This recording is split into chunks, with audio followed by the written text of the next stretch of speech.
Trey Gowdy. He was the chairman of the House Oversight Committee. He's a Fox News contributor. And Trey, I want to get your take on John Ratcliffe. He's been a frequent guest on this program. The president nominated him to be the director of national intelligence, and he withdrew his name. Here's what my sources are telling me. I am hearing that Mitch McConnell and Richard Burr basically blew him off. He called them to have a meeting with them, and they said, no, we're busy. We have the budget. We can't do it. Then they came out publicly and said, well, I don't know. I don't really know him. They could have been more forceful in following the president's nomination and the president's pick, but they didn't. And I understand that partly it was because they felt they could not deliver a Susan Collins vote because Susan Collins said John Ratcliffe was, quote, awfully rough on Mueller. So am I to believe right here that John Ratcliffe did not get the job because he did his job too well in questioning Mueller?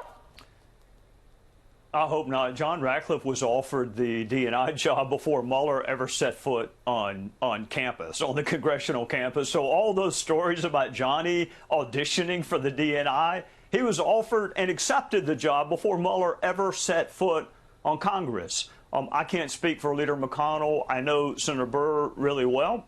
He called me Sunday. I was on vacation with my wife. He called me looking for John's number. So I'm sure that John was something of an unknown commodity to the senators. I would have hoped that they would have done what I did. Maria, when I opposed John Ratcliffe coming to Congress, I supported and endorsed his opponent. And then I did the strangest thing. I got to know him. And he became my favorite member of the House. So last week was a tough week for those of us that know and care about him on a personal level. It was also a tough week for people who care about facts. While I'm reading he's auditioning for a job he's already accepted. And it was also a tough week for people who care about equality and being treated justly. I want you to contrast two people for me, Maria. Contrast Kamala Harris's background. She's the only member of the Senate that's on Intel, Judiciary, and their version of Homeland Security. Right. John Ratcliffe's the only member of the House that is on those same three committees. They're both former prosecutors. Johnny's been in the House longer than she's been in the Senate. She's qualified to have her fingers on the nuclear code.